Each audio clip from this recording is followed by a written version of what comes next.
ನಮಸ್ತೆ ಫ್ರೆಂಡ್ಸ್, ನಾನು ವನಜಾ ಮಲ್ನಾಡ್. ಬನ್ನಿ, ಇವತ್ತು ಎಲೆಕೋಸು ಪಲ್ಯ ಮತ್ತು ಚಪಾತಿನ ಬೆಳಗ್ಗೆ ಎದ್ದೋಳೆ ಅದನ್ನು ಪ್ರಿಪೇರ್ ಮಾಡ್ತಾಯಿದ್ದೀನಿ. ಹೇಗೆ ಪ್ರಿಪೇರ್ ಮಾಡ್ಬೋದು ಅನ್ನೋದನ್ನು ನೋಡ್ಕೊಳ್ಳೋಣ. ಮತ್ತು ಇವತ್ತಿನ ತಿಂಡಿ ಬಂದು ಎಲೆಕೋಸು ಪಲ್ಯ ಮತ್ತು ಚಪಾತಿ. ಈ ಚಪಾತಿಗೆ ಏನೇನು ಇಂಗ್ರೀಡಿಯೆಂಟ್ಸ್ ಬೇಕು, ಹೇಗೆ ಮಾಡ್ಬೋದು ಅನ್ನೋದನ್ನು ನೋಡ್ಕೊಳ್ಳೋಣ. ನಾನು ಎಲೆಕೋಸನ್ನು ದೊಡ್ಡದಾಗಿ ಹೆಚ್ಕೊಂಡು ಕಟ್ಟರ್ ಮಿಷನ್ಗೆ ಹಾಕ್ಕೊಳ್ತಾ ಇದ್ದೀನಿ. ಸ್ವಲ್ಪ ಕಡಿಮೆ ಹಾಕ್ಕೊಳ್ಳಿ ಕಟ್ಟರ್ ಮಿಷನಿಗೆ. ಜಾಸ್ತಿ ಹಾಕ್ಕೊಂಡು ಅದರದ್ದು ಥ್ರೆಡ್ಡಿಗೆ ಕರೆಕ್ಟಾಗಿ ಕೂರಿಸ್ಕೊಳ್ಬೇಕು. ಕೂರಿಸ್ಕೊಂಡು ಕೂತಿಲ್ಲ ಅಂದರೆ ನೋಡಿ ಎಳೆಯೋದಕ್ಕೆ ಬರೋದೇ ಇಲ್ಲ.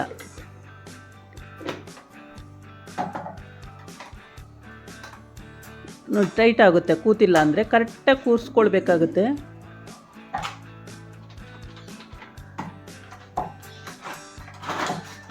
ನೀವು ಅಷ್ಟೇ ರೀ, ಕರೆಕ್ಟಾಗಿ ಕೂರಿಸ್ಕೊಳ್ರಿ. ಇಲ್ಲಾಂದರೆ ಕಟ್ಟರು ಒಂಚೂರು ಥ್ರೆಡ್ಡು ಆ ಕಡೆ ಆಗಿ ಅಥವಾ ಬ್ಲೇಡ್ಗಳಿದೆ ನೋಡಿ, ಅಲ್ಲಿಗೆ ಏನಾದರೂ ಹೂಕೋಸು ದಪ್ಪದಾಗಿ ಹೋಗಿ ಸೇರಿಕೊಳ್ತು ಅಂದರೆ ಅದು ರನ್ ಆಗಲ್ಲ, ಎಳೆಯೋದಕ್ಕೂ ಬರಲ್ಲ. ಹಾಗಾಗಿ ನೋಡಿ ಇವಾಗ ಈಸಿಯಾಗಿ ಅದು ಕಟ್ಟಾಗುತ್ತೆ. ಎಲ್ಲ ತರಕಾರಿಗಳನ್ನು ಇದರಲ್ಲಿ ಹಾಗೇ ಕಟ್ ಮಾಡ್ಕೊಳ್ಬೋದು, ಈಸಿಯಾಗಿಯೇ ಕಟ್ ಮಾಡ್ಕೊಳ್ಬೋದು.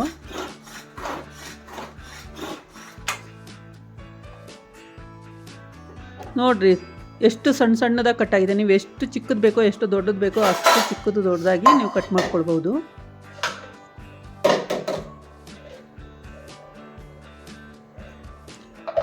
ಅಂದಾಜು ನಿಮ್ಗೆ ಎಷ್ಟು ಬೇಕಾಗುತ್ತೋ ಅಷ್ಟನ್ನು ಕಟ್ ಮಾಡ್ಕೊಳ್ಳಿ. ಅದರಲ್ಲಿ ನಾನು ಸ್ವಲ್ಪ ಕಡಿಮೆ ಆಗುತ್ತೆ ಅನಿಸುತ್ತೆ, ಇನ್ನು ಸ್ವಲ್ಪ ಬೇಕು ಅನಿಸುತ್ತೆ. ಹಾಗಾಗಿ ಇನ್ನೊಂದು ಎಲೆಕೋಸು ತೊಗೊಂಡು ನಾನು ಸ್ವಲ್ಪ ಅದರಲ್ಲಿ ಕಟ್ ಮಾಡ್ಕೊಳ್ತಾ ಇದ್ದೀನಿ. ಈಗ ಮೇಲ್ಗಡೆ ಎಲೆಗಳೆಲ್ಲ ಬತ್ತೋಗಿರುತ್ತೆ ಅಲ್ಲ, ಅದೆಲ್ಲ ತೆಗೆದುಬಿಡಿ. ಮತ್ತು ಕಪ್ಪು ಥರ ಆಗಿರುತ್ತೆ, ಫಂಗಸ್ ಥರ ಬಂದಿರುತ್ತೆ, ಅದನ್ನೆಲ್ಲ ತೆಗೆದುಬಿಟ್ಟು ಚೆನ್ನಾಗಿರೋದನ್ನು ಸ್ವಲ್ಪ ಕಟ್ ಮಾಡ್ಕೊಳ್ತೀನಿ. ಕಟ್ ಮಾಡ್ಕೊಂಡಾದಮೇಲೆ ಉಳಿದಿರೋ ಅಂತನ ಎಲೆಕೋಸನ್ನು ಒಂದು ಕವರ್ಗೆ ಹಾಕಿ ಗಟ್ಟಿಯಾಗಿ, ಅಂದರೆ ಪ್ಲಾಸ್ಟಿಕ್ ಕವರಲ್ಲಿ ಹಾಕಿ ಗಟ್ಟಿಯಾಗಿ ಕಟ್ಟಿ ಫ್ರಿಜ್ಜಲ್ಲಿ ಇಟ್ಟರೆ ತುಂಬ ದಿನ ಅದು ಬಾಳಿಕೆ ಬರುತ್ತೆ. ಮತ್ತು ನಾನು ಈ ಎಲೆಕೋಸನ್ನು ಕಟ್ ಮಾಡ್ಕೊಂಡಿರೋಂಥ ಎಲೆಕೋಸಿಗೆ ನೀರು ಹಾಕ್ಬಿಟ್ಟು ಮತ್ತು ಅದಕ್ಕೆ ಒಂದು ಸ್ಪೂನ್ ಉಪ್ಪು ಹಾಕಿ ಚೆನ್ನಾಗಿ ತೊಳಿತಾ ಇದ್ದೀನಿ. ಏಕೆಂದರೆ ಇದು ತುಂಬ ಸ್ಪ್ರೇ ಮಾಡಿರ್ತಾರೆ, ಔಷಧಿ ಜಾಸ್ತಿ ಇರುತ್ತೆ. ಹಾಗಾಗಿ ಇದು ತುಂಬಾ ಡೇಂಜರು. ಹಾಗಾಗಿ ಇದನ್ನು ನೀಟಾಗಿ ತೊಳ್ಕೊಳ್ಬೇಕು. ತೊಳ್ಕೊಂಡು ಒಂದು ಸಲ ಅಂತ ಎರಡೆರಡು ಸಲ ತೊಳಿಬೇಕು. ನಾನು ಇವಾಗ ಆಲ್ರೆಡಿ 2 ಸಲ ತೊಳೆದಿದ್ದೀನಿ. ನೀಟಾಗಿ ಇದನ್ನು ತೊಳೆದು ಎಲ್ಲ ಸೋರಿಸ್ಕೋಬೇಕು. ನೀರಿನ ಅಂಶ ಇರಬಾರ್ದು, ಏಕೆಂದರೆ ಎಲೆಕೋಸಲ್ಲಿ ನೀರು ಜಾಸ್ತಿ ಇರೋದ್ರಿಂದ ನೀರು ಬಿಟ್ಕೊಬಿಡುತ್ತೆ ಪಲ್ಯ ಮಾಡುವಾಗ. ಹಂಗಾಗಿ ಚೆನ್ನಾಗಿ ಸೋರಿಸ್ಕೊಂಡೇ ಹಾಕಿ. ಕೊನೆಗೆ ನೀರು ಹಾಕೋ ಅವಶ್ಯಕತೆ ಇಲ್ಲ, ನೀರು ಹಾಕೋದೇ ಬೇಡ. ಅದೇ ನೀರು ಬಿಟ್ಕೊಳ್ಳುತ್ತೆ, ಅದೇ ನೀರಲ್ಲೇ ಬೆಂದ್ಕೊಳ್ಳುತ್ತೆ.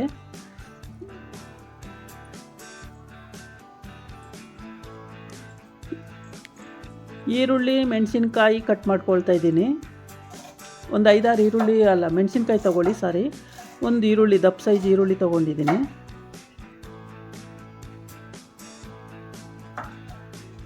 ಒಂದು 4 ಎಸ್ಳು ಬೆಳ್ಳುಳ್ಳಿನ ಜಜ್ಜಿಕೊಂಡು ಅದನ್ನು ಕೂಡ ನಾನು ಜಜ್ಜಿಟ್ಕೊಂಡಿದ್ದೀನಿ ಒಗ್ಗರಣೆಗೋಸ್ಕರ. ಮತ್ತು ಶೀತ ಆಗಿದ್ದರೆ ಶೀತದ ಗುಣಗಳು ಕೂಡ ಅದರಲ್ಲಿ ಎಳ್ಕೊಳ್ಳುತ್ತೆ. ನಮಗೆ ಶೀತ ಆಗಲ್ಲ, ಎಲೆಕೋಸು ಸ್ವಲ್ಪ ಶೀತ ಅಂತ ಹೇಳ್ತಾರೆ. ಬೆಳ್ಳುಳ್ಳಿ ಹಾಕೋದ್ರಿಂದ ಶೀತ ಆಗಲ್ಲ. ಹಾಗಾಗಿ ಬೆಳ್ಳುಳ್ಳಿನ ಉಪಯೋಗಿಸೋದು ಒಳ್ಳೆಯದು. ಎಲ್ಲ ಹೆಚ್ಚಿಟ್ಕೊಂಡಿದ್ದು ಆಯ್ತು. ಈಗ ಒಗ್ಗರಣೆಗೆ ಹಾಕೋಣ.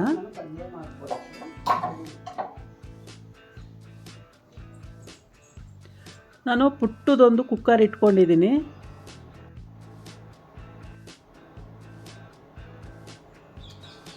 ಆ ಕುಕ್ಕರು ಕಾಯ್ದ ಮೇಲೆ ಸ್ವಲ್ಪ ಹೀಟ್ ಆಗುತ್ತೆ. ಹೀಟ್ ಆದಮೇಲೆ ನಾನು ಒಂದು ಸೌಟು ಮೀಡಿಯಮ್ ಸೌಟಲ್ಲಿ ಒಂದು ಸೌಟು ಎಣ್ಣೆ ಹಾಕ್ಕೊಳ್ತಾ ಇದ್ದೀನಿ.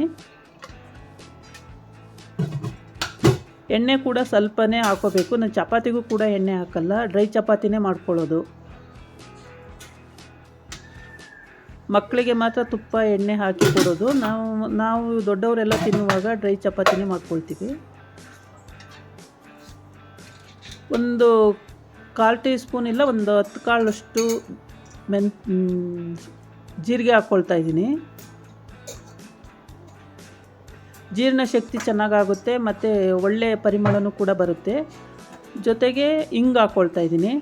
ಹಿಂಗು ಗ್ಯಾಸ್ಟ್ರಿಕ್ ಆಗ್ದಂಗೆ ಸ್ವಲ್ಪ ತಡೆಯುತ್ತೆ ಮತ್ತು ಶೀತದ ಅಂಶವೂ ಇರಲ್ಲ ಅದರಲ್ಲಿ.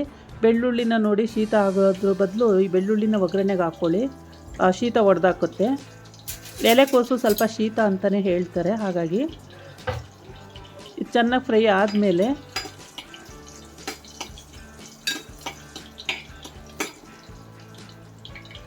ಕರಿಬೇವಿನ ಸೊಪ್ಪನ್ನು ಕೂಡ ಹಾಕ್ಕೊಳ್ತಾ ಇದ್ದೀನಿ. ಮತ್ತು ಕೊತ್ತಂಬರಿ ಸೊಪ್ಪು ಇದ್ದರೆ ಹಾಕ್ಕೊಳ್ಳಿ, ಇಲ್ಲ ಅಂದರೆ ಏನೂ ತೊಂದರೆ ಇಲ್ಲ, ಆಪ್ಷನಲ್ಲು.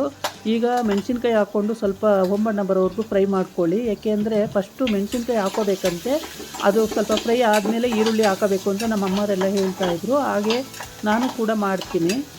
ಈ ಈರುಳ್ಳಿ ಮೆಣಸಿನ್ಕಾಯಿ ಒಟ್ಟಿಗೆ ಹಾಕಿದ್ರೆ ಬೇಯಲ್ಲ ಅಂತ ಹೇಳ್ತಾರೆ, ಚೆನ್ನಾಗಿ ಫ್ರೈ ಆಗಲ್ಲ ಅಂತ ಹೇಳ್ತಾರೆ. ಹೌದಿರ್ಬೋದು, ನನಗೂ ಗೊತ್ತಿಲ್ಲ. ಈಗ ನಾನು ಈರುಳ್ಳಿನೂ ಹಾಕ್ಕೊಂಡಾಯಿತು. ಈಗ ಅರಿಶಿನ ಪುಡಿ ಒಂದು 1/4 ಟೀ ಸ್ಪೂನಷ್ಟು ಅರಿಶಿನ ಪುಡಿ ಹಾಕ್ಕೊಳ್ತಾ ಇದ್ದೀನಿ. ಸಾಸಿವೆ ಹಾಕೋದು ಮರ್ತಿದ್ದೀನಿ, ಸ್ವಲ್ಪ ಸಾಸಿವೆ ಹಾಕ್ಕೊಳ್ಬೇಕು. ಇವಾಗ ಅದರಲ್ಲಿ ಎಣ್ಣೆ ಇದೆ, ಸಾಸಿವೆ ಹಾಕ್ಕೊಂಡು ಸ್ವಲ್ಪ ಸಿಡಿಸ್ಕೊಂಡು ಫ್ರೈ ಮಾಡಿಕೊಂಡ್ರೆ ಆಗೋಗುತ್ತೆ.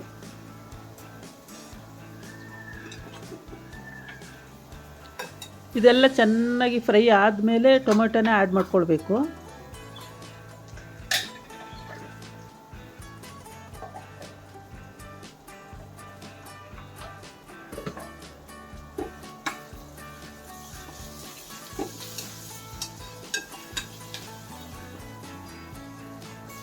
ಈ ಟೊಮೊಟೊ ಕೂಡ ಫ್ರೈ ಆಗಲಿ ಚೆನ್ನಾಗಿ. ಈಗ ಅಲ್ಲಿ ಸೋಸಿರೋ ಅಂಥ ಕಟ್ ಮಾಡ್ಕೊಂಡು ಸೋಸಿರೋ ಅಂಥ ಚೆನ್ನಾಗಿ ತೊಳೆದು ಸೋಸ್ಕೊಂಡಿರೋ ಅಂಥ ಎಲೆಕೋಸನ್ನ ಇದಕ್ಕೆ ಆ್ಯಡ್ ಮಾಡಬೇಕು.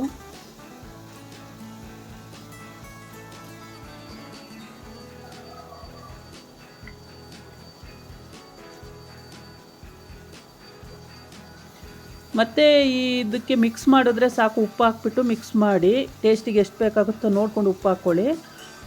ಉಪ್ಪು ಹಾಕ್ಬಿಟ್ಟು ಮಿಕ್ಸ್ ಮಾಡಿದ್ರೆ ಸಾಕು, ಇದಕ್ಕೆ ನೀರು ಹಾಕೋ ಅವಶ್ಯಕತೆ ಇಲ್ಲ.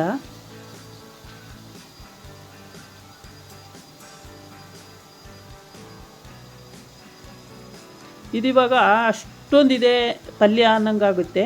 ನಾವು ರೆಡಿ ಮಾಡಿದ ಮೇಲೆ ಸ್ವಲ್ಪನೇ ಆಗುತ್ತೆ, ಒಂದು 3 ಜನ ತಿನ್ಬೋದು, ಅಷ್ಟು ಬರುತ್ತೆ ಇದು ಪಲ್ಯ. ಇವಾಗ ಸ್ವಲ್ಪ ಉಪ್ಪು ಹಾಕ್ಕೊಳ್ಳಿ, ನಿಮಗೆ ಟೇಸ್ಟಿಗೆ ಎಷ್ಟು ಬೇಕಾಗುತ್ತೋ ನೋಡ್ಕೊಂಡು ಉಪ್ಪು ಹಾಕ್ಕೊಳ್ಳಿ. ಇದು ಬೇಗನೂ ಉಪ್ಪು ಆಗೋದು, ಸ್ವಲ್ಪ ನೋಡ್ಕೊಂಡು ಉಪ್ಪು ಹಾಕ್ಕೋಬೇಕು. ಸ್ವಲ್ಪ ಮಿಕ್ಸ್ ಮಾಡಿಬಿಟ್ಟು ಎಲ್ಲನೂ ಮೇಲೆ ಕೆಳಗೆ ಮಿಕ್ಸ್ ಮಾಡ್ಕೊಳ್ಳಿ. ಇದಕ್ಕೆ ನೀರು ಹಾಕೋ ಅವಶ್ಯಕತೆ ಇಲ್ಲ, ನೀರು ಹಾಕೋಕ್ಕೆ ಹೋಗಬೇಡಿ. ಏಕೆಂದರೆ ನಾವು ಅದು ಬೇಯಿಸಿ ತೆಗೆದ ಮೇಲೂ ಕೂಡ ನೀರು ಬಿಟ್ಕೊಂಡಿರುತ್ತೆ ಅಡಿಯ. ಅದನ್ನೇ ಸ್ವಲ್ಪ ನಾವು ಮತ್ತೆ ಡ್ರೈ ಮಾಡಬೇಕಾಗುತ್ತೆ ಒಲೆ ಮೇಲೆ ಇಟ್ಟು. ಅದಕ್ಕೋಸ್ಕರ ನೀವು ಉಪ್ಪು ಹಾಕೋದೇ ಬೇಕಾಗಿಲ್ಲ. ಕಡಲೆಬೇಳೆ ಆಪ್ಷನಲ್ಲು, ನಿಮಗೆ ಬೇಕಂದರೆ ಹಾಕ್ಕೊಳ್ಳಿ, ಬೇಡ ಅಂದರೆ ಅದನ್ನು ಸ್ಕಿಪ್ ಮಾಡ್ಬೋದು. ನಾನಿಲ್ಲಿ ಹಾಕಿಲ್ಲ. ತುಂಬ ಕಡಿಮೆ ಇಂಗ್ರೀಡಿಯೆಂಟ್ಸಲ್ಲೇ ಒಳ್ಳೆ ಪಲ್ಯ ಮಾಡಿಕೊಂಡು ರುಚಿಕರವಾಗಿ ಪಲ್ಯ ಮಾಡ್ಕೊಂಡು ತಿನ್ಬೋದು ನೋಡಿ. ಈಗ ಒಂದು ವಿಷಲ್ ಬಂದ ತಕ್ಷಣವೇ ಆಫ್ ಮಾಡ್ಕೊಳ್ಳಿ, ಏಕೆಂದರೆ ತಳ ಬಂದುಬಿಡುತ್ತೆ. ತಳ ಸೀಯೋದ್ರ ಬದಲು ಒಂದೇ ವಿಷಲ್ಗೆ ಆಫ್ ಮಾಡ್ಕೊಳ್ಬೇಕು.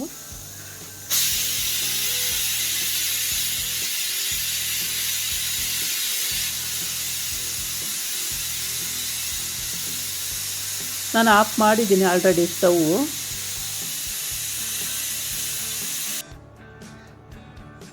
ನೋಡಿ ಇವಾಗ ಪಲ್ಯ ರೆಡಿಯಾಗಿದೆ.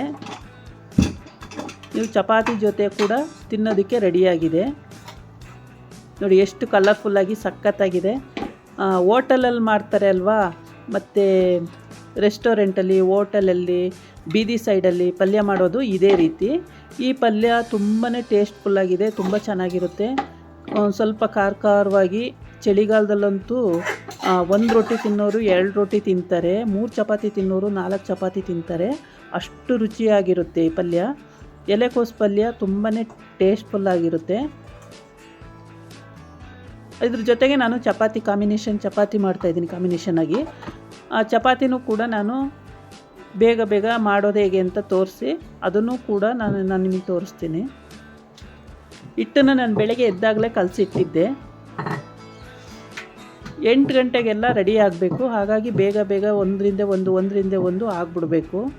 ಪಲ್ಯ ಮಾಡ್ತಿರೋ, ಚಪಾತಿ ಮಾಡ್ತಿರೋ, ಏನೇನು ಮಾಡ್ತಿರೋ ಎಲ್ಲ ಬೇಗ ಆಗಬೇಕು. ಮಗು ಕೂಡ ಸ್ಕೂಲ್ಗೆ ಹೋಗೋದಿದೆ, ಹಂಗಾಗಿ ಮಗುಗೂ ಕೂಡ ರೆಡಿ ಮಾಡಬೇಕು.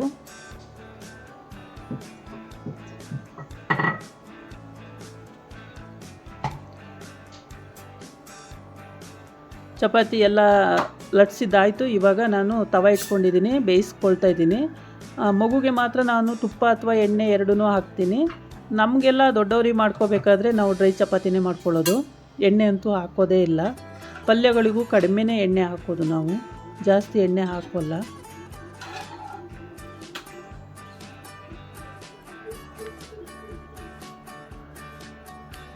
ಮಗುಗೆ ಲಾಸ್ಟಲ್ಲಿ ಬೇಯಿಸ್ತೀನಿ ತುಪ್ಪ ಹಾಕ್ಬಿಟ್ಟು, ಹಾಗಾಗಿ ಇವಾಗ ದೊಡ್ಡವರಿಗೆಲ್ಲ ಬೇಯಿಸಿಟ್ಬಿಡ್ತೀನಿ.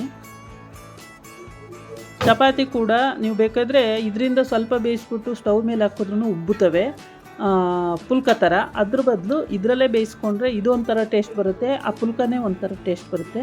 ನಿಮ್ಗೆ ಯಾವ ರೀತಿ ಬೇಕೋ ಆ ರೀತಿ ಮಾಡ್ಕೊಳ್ಬೋದು. ಭಾಳ ಈಸಿಯಾಗಿ ಮಾಡ್ಕೊಳ್ಳೋ ಅಂಥ ಮೆಥಡು. ಸೊ ಇವಾಗ ಚಪಾತಿ ಬೇಯ್ತಾ ಇದೆ ನೋಡಿ, ನೀಟಾಗಿ ಬೆಂದಿದೆ. ಈಗ ನಾನು ಒಂದು ಹಾಟ್ ಬಾಕ್ಸಿಗೆ ಬಟ್ಟೆ ಹಾಕಿದ್ದೀನಿ, ಒಂದು ಮಡಿ ಬಟ್ಟೆನ ಹಾಕಿ ಅದ್ರ ಮೇಲೆ ಚಪಾತಿನ ಹಾಕಿದ್ರೆ ಚಪಾತಿ ಮೆತ್ತಗಾಗಲ್ಲ, ನೀರಾಗುತ್ತೆ ನೋಡಿ ಅಡಿ. ಒಂದು ಚಪಾತಿ ವೇಸ್ಟೇ ಆಗಿಬಿಡುತ್ತೆ. ರೊಟ್ಟಿನೋ ಚಪಾತಿನೋ ಏನೋ ಮಾಡಿದ್ರು, ನೀವು ದೋಸೆನೋ ಏನೇ ಮಾಡಿದ್ರೂ ಅದು ವೇಸ್ಟ್ ಆಗುತ್ತೆ. ಅದ್ರ ಬದಲು ಈ ರೀತಿ ಬಟ್ಟೆ ಮೇಲೆ ಹಾಕಿದ್ರೆ ಸ್ಮೂತಾಗಿರುತ್ತೆ, ಚೆನ್ನಾಗಿರುತ್ತೆ, ಒಂಚೂರು ಹಾಳಾಗಲ್ಲ. ನೋಡಿ ಚಪಾತಿನೂ ರೆಡಿ ಆಯಿತು, ಮತ್ತು ಪಲ್ಯನೂ ರೆಡಿ ಆಯಿತು. ಟೇಸ್ಟ್ ನೋಡಿ ಹೇಗಿರುತ್ತೆ ಅಂತ ಹೇಳಿ. ತುಂಬಾ ಪರಿಮಳವಾಗಿದೆ, ತುಂಬ ಚೆನ್ನಾಗಿದೆ. ನನ್ನ ಚಾನಲ್ಗೆ ಸಬ್ಸ್ಕ್ರೈಬ್ ಮಾಡಿಲ್ಲ ಅಂದರೆ ದಯವಿಟ್ಟು ಸಬ್ಸ್ಕ್ರೈಬ್ ಮಾಡ್ಕೊಳ್ಳಿ.